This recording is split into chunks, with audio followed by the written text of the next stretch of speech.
अस्सलाम वालेकुम friends, my name is Husnain Ali and you are watching my YouTube channel art and creativity. So आज की इस वीडियो में जिस टॉपिक पर हम बात करेंगे वो है एरर एनालिसिस, यानी एरर को एनालाइज कैसे किया जाता है, उसे पहचाना कैसे जाता है, देखा कैसे जाता है। तो इसके अंदर हम सबसे पहले बात करेंगे एरर और मिस्टेक के दरमियान डिफरेंस की, ताकि हमें पता चल जाए कि एरर कहते किसे हैं। फिर उसके बाद एरर एनालिसिस की डेफिनेशन देखेंगे और उसके बाद उसके स्टेप्स के ऊपर बात करेंगे और फिर देखेंगे कि मेंटलिस्ट इसके बारे में क्या कहते हैं और बिहेवियरिस्ट इसके बारे में क्या कहते हैं। तो चलें वीडियो को स्टार्ट करते हैं। सबसे पहले बात करते हैं एरर और मिस्टेक की। तो एरर जो होता है, error is a process in which a learner does not abide by rules of grammar, यानी इसमें रूल्स ऑफ ग्रामर को फॉलो नहीं करता कोई भी learner. Error can not be self corrected because it is the result of N unconscious process, यानी इसके अंदर हमारे पास का एक्सपीरियंस, हमारी मेमोरीज, हमारी फीलिंग्स, इमोशंस और जो डिज़ायर्स हम पूरे नहीं कर पाते वो सब मौजूद होते हैं, जिसकी वजह से हम इसे खुद करेक्ट नहीं कर पाते, सेल्फ करेक्टेड नहीं होता ये एरर। एरर के अंदर हमारा पास्ट का एक्सपीरियंस मौजूद होता है। फॉर एग्जाम्पल, अगर हमने पहले ये सीखा था कि हेल्प की सेकंड फॉर्म हेल्प्ड होती है, यानी उसके साथ ईडी का इजाफा हो जाता है, तो हम उस रूल को सब पर अप्लाई करने की कोशिश करेंगे। फॉर एग्जाम्पल, गो है तो गो के साथ हम ईडी लगा देंगे गोड, यानी हम ये नहीं कहेंगे कि उसकी जगह वेंट आएगा। तो हम एक ही रूल को सब पर अप्लाई करेंगे क्योंकि इसमें हमारा पास्ट एक्सपीरियंस वगैरह सब शामिल होता है। अगर हम मिस्टेक की बात करें तो mistake is a performance error, यानी हम जब कोई चीज़ परफॉर्म करते हैं तो उसमें कोई मिस्टेक हो जाती है, एरर आता है, ठीक है, बाय चांस, तो उसे मिस्टेक बोलते हैं। फॉर एग्जांपल, हम कोई बात कर रहे हैं, ठीक है, तो हमारी ज़ुबान फिसल जाती है, ठीक है, वर्ड हमसे सही नहीं बोला जाता, तो वो मिस्टेक है। या कोई गैस हम करते हैं तो वो गैस जो होता है गलत हो सकता है, ठीक है, वो मिस्टेक है। Mistake can be self corrected, mistake जो है उसे हम खुद करेक्ट कर सकते हैं। फॉर एग्जांपल, अगर कोई वर्ड हमसे गलत बोला गया तो हम उसे दोबारा अच्छे तरीके से प्रोनाउंस कर देंगे। तो मिस्टेक की एग्जांपल ये है कि इसमें हम लेक ऑफ अटेंशन होती है हमारी, कि हम अटेंशन नहीं देते किसी बात की तरफ। हमें किसी चीज़ का पता ज़रूर है लेकिन हम उसको बोलते हुए उस पर अटेंशन नहीं देते, और बाय चांस प्रोनाउंसिएशन या कोई ज़ुबान फिसल जाती है तो हम गलत बोल जाते हैं। तो ये मिस्टेक की एग्जांपल है।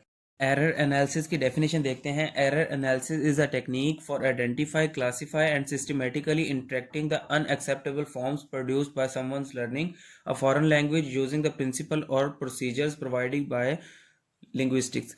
इसमें यह कहा जाता है कि हम एरर एनालिसिस एक टेक्निक है जिसमें हम सबसे पहले एरर को आइडेंटिफाई करते हैं, उसको क्लासीफाई करते हैं, सिस्टमेटिकली इंटरेक्ट, यानी हम जब किसी बंदे से इंटरेक्ट करते हैं, ठीक है, किसी ऐसे बंदे से, ऐसे लर्नर से जो फॉरेन लैंग्वेज को लर्न कर रहा है, ठीक है, तो हम उसके अंदर जो अनएक्सेप्टेबल फॉर्म्स होती हैं उनको आइडेंटिफाई करते हैं, क्लासीफाई करते हैं। अनएक्सेप्टेबल का मुराद ये है कि कोई गलत बोल रहा है कोई बात को, जैसे गो को गोड बोल रहा है लर्नर सेकंड लैंग्वेज का, ठीक है, तो हम इसमें ये देखते हैं कि हम एक ही रूल को पकड़ते हैं और सब पर अप्लाई कर देते हैं। जैसे हेल्प को हेल्प्ड हमने किया, तो सेकंड लैंग्वेज के लर्नर ने देखा कि ईडी ऐड करने से सेकंड फॉर्म बनती है, तो उसने गो के साथ भी ईडी ऐड कर दिया। तो वो सेकंड लैंग्वेज का जो लर्नर होता है वो प्रिंसिपल्स और प्रोसीजर को ना, जो कि लिंग्विस्टिक की तरफ से प्रोवाइड किए जाते हैं, सब पर अप्लाई कर देता है, ठीक है। तो हमने सिर्फ उस अनएक्सेप्टेबल फॉर्म्स को आइडेंटिफाई करना होता है एरर एनालिसिस के अंदर। ये इसकी एक डेफिनेशन है। और दूसरी डेफिनेशन ये है, error is a basically deviation from accepted norms और rules of a language committed by learner of a second language और टारगेट लैंग्वेज। कोई भी टारगेट लैंग्वेज को या सेकंड लैंग्वेज को लर्न कर रहा है तो उसके अंदर हम वो एक ही रूल्स को या नॉर्म्स को, जो कि मतलब वो सब पर अप्लाई करा, ठीक है, हमने उसको आइडेंटिफाई करना होता है। नेक्स्ट इसकी बात करते हैं इसके स्टेप्स की। तो वही जो पहली डेफिनेशन में बताए गए हैं इसके स्टेप्स, वही इसके स्टेप्स हैं। इसके 5 टोटल स्टेप हैं। सबसे पहला यह है collection of samples of learner language, यानी कि जो शख्स सेकंड लैंग्वेज को लर्न कर रहा है, हमने उसके जो गलत चीज़ें हैं, मतलब जो जिस चीज़ को भी हमने एनालाइज करना है कि देखना है इसमें एरर एनालिसिस में कि एरर है या नहीं, तो सबसे पहले उसका सैंपल लेना है, कलेक्शन ऑफ सैंपल। नेक्स्ट है आइडेंटिफाइंग एरर्स, दूसरे नंबर पे हमने आइडेंटिफाई करना है कि इसमें किस जगह पर एरर है। फिर हमने डिस्क्राइबिंग द एरर, उसको थोड़ा सा डिस्क्राइब करना है। फिर एक्सप्लेनिंग द एरर, हमने उसको थोड़ा सा एक्सप्लेन करना है। फिर एवुलेटिंग एंड करेक्टिंग द एरर, तो फिर हमने उसको करेक्ट कर देना है एरर को, जो हमने जिसको एक्सप्लेन किया, डिस्क्राइब किया, आइडेंटिफाई किया है, तो वो एरर एनालिसिस। तो हमने क्या करना है, हमने बिहेवियरिस्ट और मेंटलिस्ट इन दोनों के बारे में बताना है ज़रा सा, कि मेंटलिस्ट क्या कहते हैं एरर एनालिसिस के ऊपर और बिहेवियरिस्ट क्या कहते हैं। तो सिंपल से मैं आपको बता दूं कि बिहेवियरिस्ट जो होते हैं वो ये कहते हैं कि एरर जहां भी आपको दिखे फ़ौरन उसे ठीक कर देना चाहिए, क्योंकि अगर हम उसे ठीक नहीं करेंगे तो वो हमारी लैंग्वेज का पार्ट बन जाएगा और फिर हम उसे गलत ही प्रोनाउंस करते रहेंगे। लेकिन जो मेंटलिस्ट होते हैं वो ये कहते हैं कि फ़ौरन ठीक नहीं करना चाहिए, क्योंकि अगर हम कुछ भी बोलने से पहले उसकी करेक्शन की तरफ फ़ौरन आ जाएंगे तो हम उसको फ्लो में बोल नहीं पाएंगे, हम उसको रुक रुक के ही बोलेंगे और हमारी फ्लुएंसी ख़राब होगी और हम कॉन्फिडेंट नहीं रहेंगे अपनी लैंग्वेज के ऊपर। तो इसमें हम देखते हैं, according to behaviourist, error are barriers, यानी एरर जो होते हैं वो बैरियर्स होते हैं to acquire the second language को सीखने के लिए वो बैरियर होते हैं, रुकावटें बनते हैं। People respond to external stimuli and then receive proper री, यानी कि वो एक्सटर्नल स्टिमुलाई, जैसे मतलब कोई गलत सुना है हमने, ठीक है, वो स्टिमुलाई है तो हम उसको रिसीव करते हैं, तो उसको प्रॉपर इन्फोर्समेंट करनी चाहिए, नहीं तो वो हमारी बॉडी का जो है वो पार्ट बन जाता है, बॉडी का हिस्सा बन जाता है। बिहेवियरिस्ट ये भी कहते हैं कि failure on the part of teachers and learners is a result of habit formation process. According to this one, error must be rectified और करेक्टेड इमीडिएटली।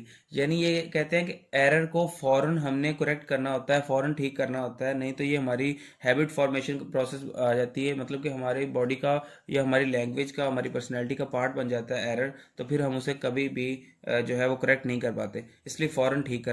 तो अब मेंटलिस्ट इसके बारे में क्या कहते हैं? मेंटलिस्ट कहते हैं error is an inevitable part of learning process and competence of a learner.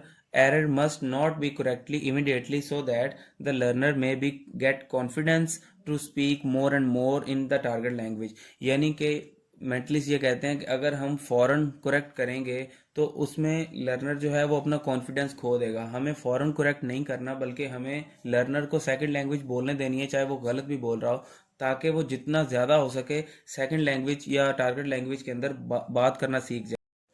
Errors are not a sign of failure but a proof of learner's journey toward correct rules of language. There is a trial and error method which say that a learner must try until he succeed. ये एक सबूत होता है, ठीक है, error, ये कोई भी हम गलतियां करते हैं, ये एक प्रूव होता है कि हम कोशिश कर रहे हैं, और उसमें वो यही कह रहा है कि जितना हमें तब तक कोशिश करनी चाहिए जब तक हम कामयाब ना हो जाएं। तो सेकंड लैंग्वेज या किसी भी लैंग्वेज को सीखने के लिए गलतियों को बार बार देखना नहीं होता या उसको करेक्ट फ़ौरन नहीं करना पड़ता, बल्कि फ्लुएंसी के ऊपर ध्यान देना चाहिए ताकि हम दूसरी सेकंड लैंग्वेज को इजीली सीख जाएं, बाद में हम उसकी करेक्शन कर सकते हैं।